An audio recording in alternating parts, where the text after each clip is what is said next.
Life zones in the ocean. समंदरों में different layers में कौन कौन से लाइफ जोन पाए जाते हैं और किस लेयर में कौन सी लाइफ पाई जाती है, इसके बारे में आज हम पढ़ेंगे। The oceans are vastly deep and the depth of the ocean has an effect on marine life that lives there. जितनी डेप्थ बढ़ती जाएगी वैसे वैसे लाइफ चेंज होती जाती है। जो फर्स्ट जोन है ओशन में वो है एपीपेलेजिक जोन, जिसे हम यूफोटिक जोन कहते हैं। ये वो जोन है जहाँ पे फोटोसिंथेसिस हो सकती है और फोटोसिंथेटिक प्लांट्स यहाँ पे पाए जाते हैं।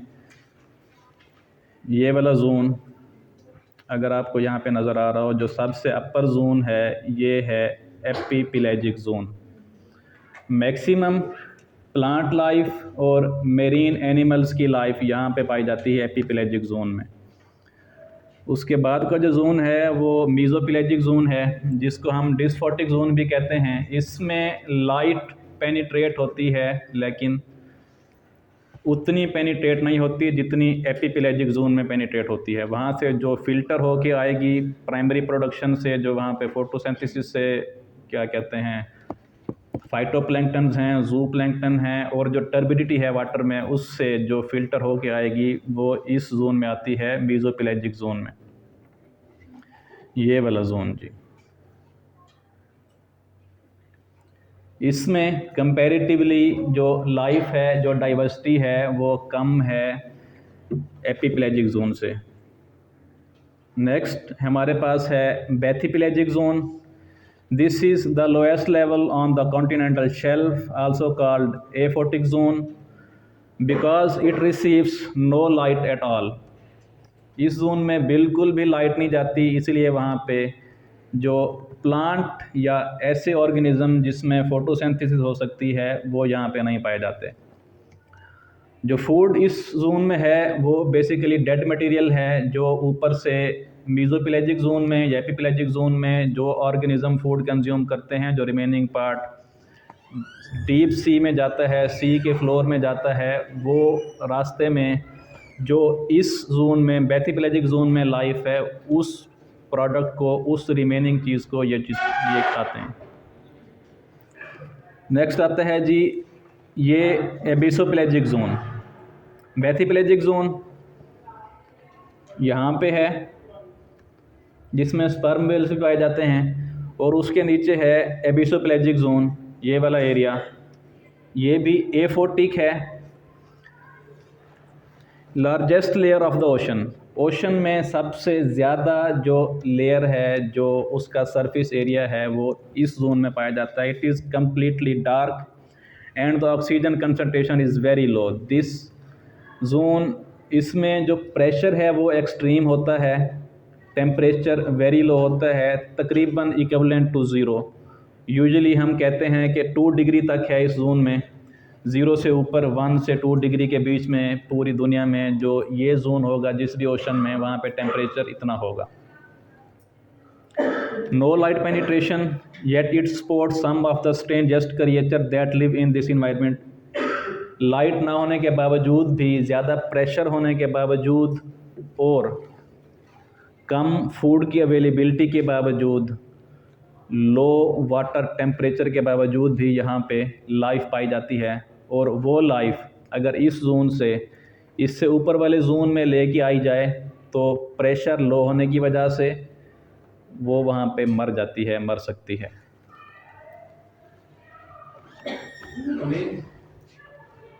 उसके बाद आता है जी हेडल पेलेजिक जोन।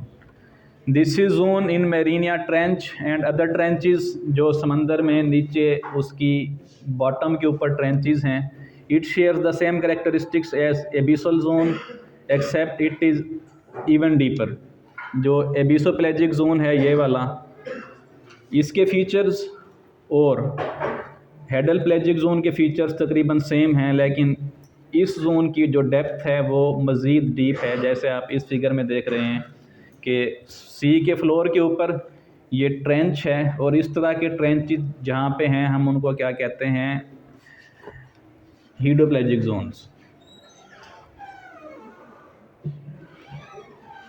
यहाँ पे भी आप डिफरेंट जोन्स देख रहे हैं,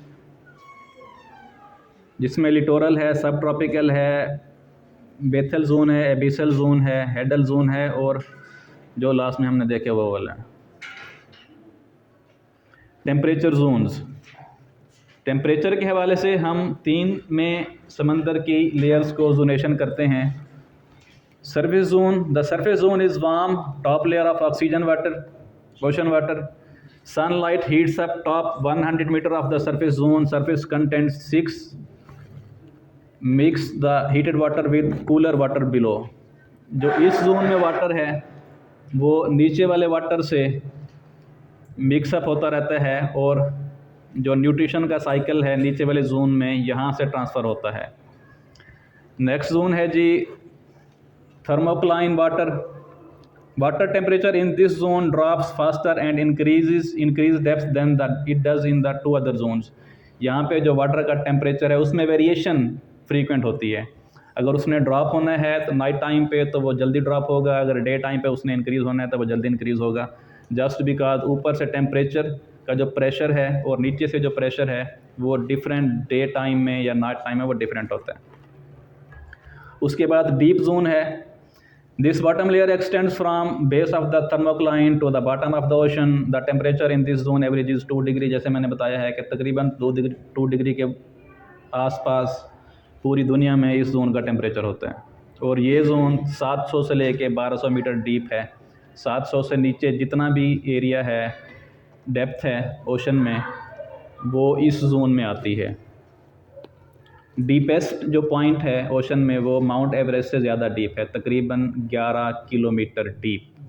mount Everest 8 point something kilometre है, लेकिन जो डीपेस्ट पॉइंट ओशन में है वो 11 किलोमीटर से ज़्यादा डीप है।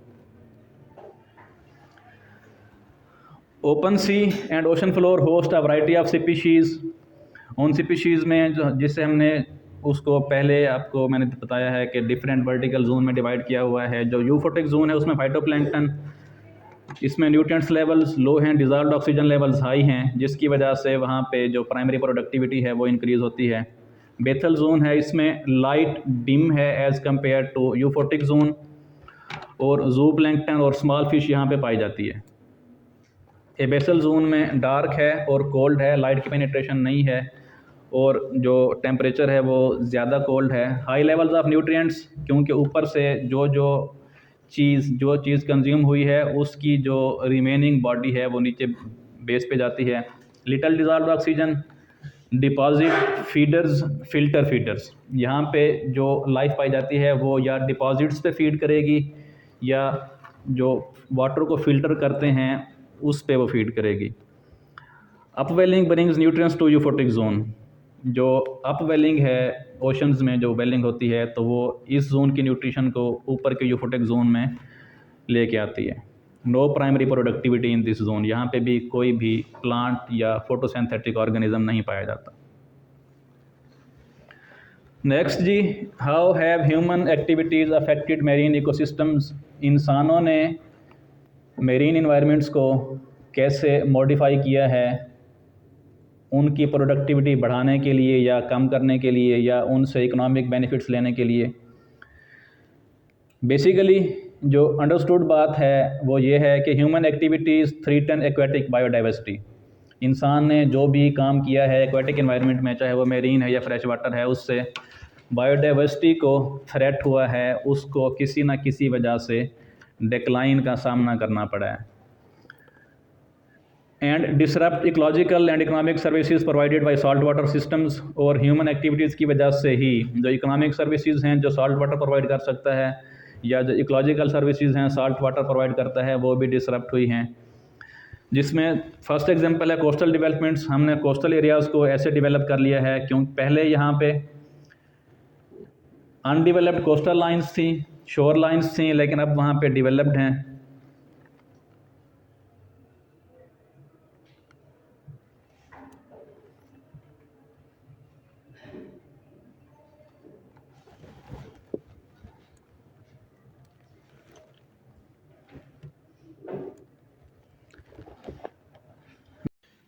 इसके अलावा जो थ्रेट्स हैं मेरीन इन्वायरमेंट्स में, वो run of non source pollution, non point source pollution, ये वो पोल्यूशन होती है जिसकी सोर्स का हमें मालूम नहीं होता जब वो समंदर में या ओशन में गिरती है। जैसा कि शहरों से वेस्ट जा रहा है या मुख्तलिफ रिवर से या स्ट्रीम से या पहाड़ों से दूर दूर से आ रहा है, तो जहाँ पे वो पोल्यूशन डिपॉजिट हो रही है तो उसका सोर्स हमें मालूम नहीं होता। और जो पॉइंट सोर्स पोल्यूशन होती है वो समंदर में, ओशन के अंदर जो वेजल्स हैं या जो करीब की फैक्ट्रीज़ हैं जिनका आउटलेट वो डायरेक्टली समंदर में जा रहा है, तो उनका हमें पता होता है, उसे हम कहते हैं point source pollution. Point source pollution कुछ हद तक कंट्रोल की जा सकती है, लेकिन non point source pollution control करने के लिए एक्सटेंसिव वर्क की और होमवर्क की और एक्सटेंसिव प्लानिंग की ज़रूरत है, जो कि हमें नियर फ्यूचर में नज़र नहीं आ रहा कि ऐसा हो पाएगा। नेक्स्ट इसके बाद आता है जी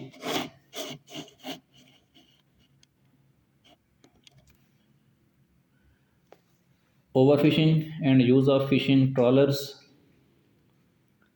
जिसमें मैं आपको एक वीडियो दिखाना चाहूँगा कि किस तरह फ़िशिंग ट्रॉलर्स यूज़ किए जाते रहे हैं रिसेंट 2 सेंचुरीज़ में ओवर फिशिंग के लिए, और कितना इम्पैक्ट एक ही बार की फ़िशिंग एक्टिविटी में वो डालते हैं किसी भी मेरीन इन्वायरमेंट में।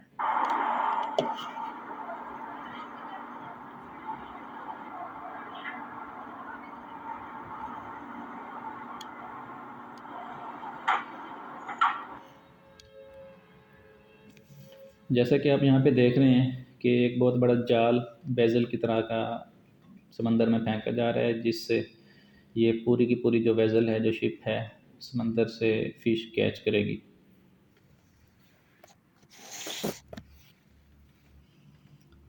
ये अब जाल को बाहर निकाला जा रहा है और इसमें देखें कि कितने टन फ़िश आपको पकड़ी हुई नज़र आती है।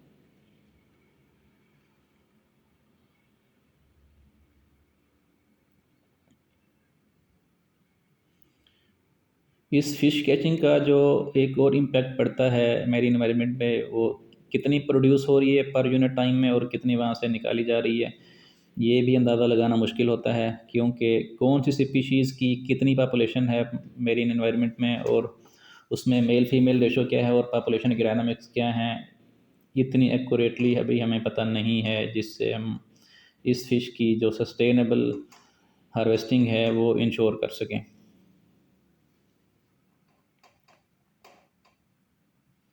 ये देखें, एक ही बार में तकरीबन मेरे ख्याल में hundreds of thousands of fish इस नेट में कैप्चर की गई हैं।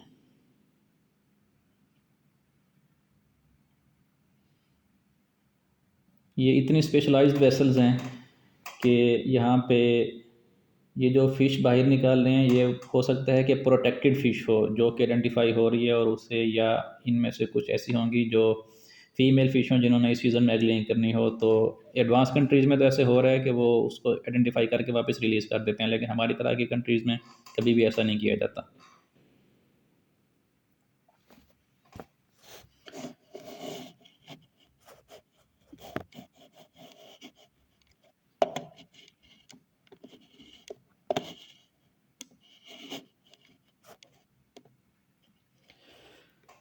ओवर फिशिंग के अलावा हैबिटेट डिस्ट्रक्शन है। मेरीन एनवायरनमेंट में हैबिटेट को काफ़ी ज़्यादा डिस्टर्ब किया जा रहा है थ्रू एंथ्रोपोजेनिक एक्टिविटीज़ जो इंसान वहाँ पे करता है। उसके साथ साथ इंट्रोडक्शन ऑफ एवियन स्पीशीज़, इंसान जानते हुए या अनजाने ऐसी एक्टिविटीज़ कर जाता है जिससे कोई नई स्पीशीज़ किसी और इन्वायरमेंट में इंट्रोड्यूस हो जाती है। ऐसा ही 1980s में हुआ था, जब वेसल्स बिटवीन ओशंस मूव करती हैं या जो हमारी शिपमेंट्स हैं वो बिटवीन ओशंस मूव करती हैं, तो उनके साथ जो एशियाटिक शोर क्रैब है वो अटलांटिक कोस्ट में यूनाइटेड स्टेट्स में इंट्रोड्यूस हो गया था। ये बेसिकली नेटिव है पैसिफिक ओशन से और साउथर्न रशिया और हांगकांग के एरिया में पाया जाता है। इसके इंट्रोडक्शन के बाद आज जो वहाँ पे सिचुएशन है, इस एशियन क्रैब की जो पॉपुलेशन है, जो नंबर्स हैं वो इंक्रीज़ हो रहे हैं, लेकिन वहाँ के जो local flat back mud crab है, अटलांटिक रॉक क्रैब है और स्पाइडर क्रैब है, इन तीनों की पॉपुलेशन डिक्रीज़ हो रही है। मज़ीद क्लाइमेट चेंज और ह्यूमन एक्टिविटीज़ जो हम लैंड पे करते हैं, टेरेस्ट्रियल एरियाज़ में करते हैं, उसका भी डायरेक्ट इम्पैक्ट जाता है। ओशंस में, जैसे कि एसिड रेन्स हैं, इसके अलावा स्ट्रॉन्गर स्टॉर्म्स हैं, जो हमारे फ्लड्स हैं उनका पानी वहाँ पे जाना, और हायर टेम्परेचर की वजह से वहाँ से जो इवेपोरेशन का रेट है वो चेंज होना, ये सारी की सारी चीज़ें ओशियानिक जो लाइफ है, मेरीन लाइफ है, उसके लिए एक थ्रेट है।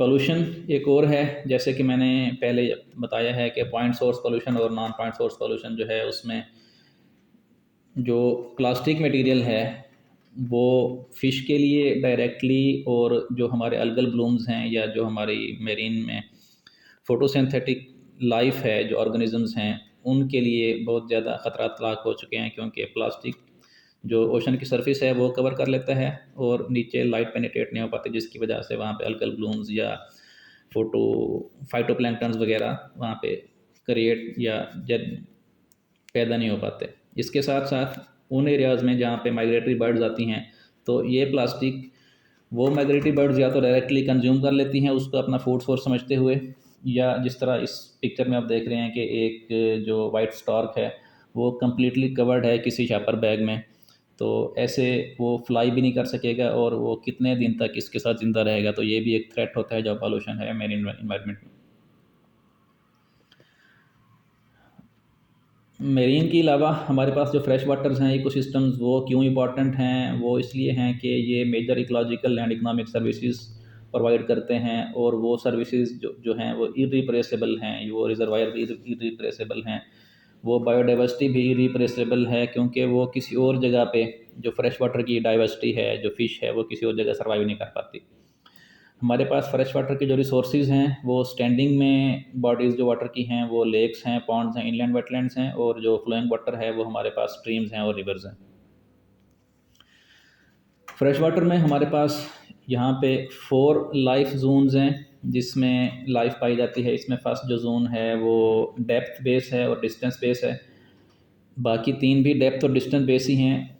फर्स्ट जोन लिटोरल में हमारे पास रूटेड प्लांट्स हैं, जिसमें मैंग्रोव फॉरेस्ट हैं या वो वाले ट्रीज़ या प्लांट्स जो जिनकी रूट सिस्टम पानी में होता है और उनका शूट सिस्टम पानी से बाहर होता है।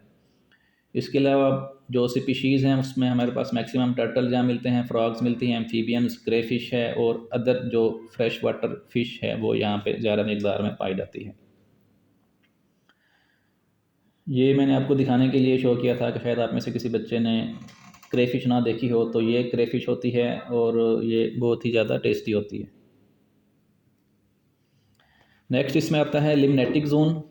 ये भी ओपन है, ओपन सी वाटर है, sunlight area away from the shore. Directly यहाँ पे सनलाइट आती है क्योंकि इसको किसी भी फॉरेस्ट टाइप ने, किसी भी ट्री ने, प्लांट ने कवर नहीं किया होता, और यहाँ पे जो मेन फोटोसिंथेसिस होती है ओशन में वो इस एरिया में होती है। यहाँ पे सबसे ज़्यादा फाइटोप्लैंक्टन्स बनते हैं और यहाँ पे ही सबसे ज़्यादा हमारे पास अलगल ब्लूम्स होते हैं, जो कि प्राइमरी कंज्यूमर्स या सेकेंडरी कंज्यूमर यूज़ करते हैं इन देयर फीडिंग सिस्टम्स।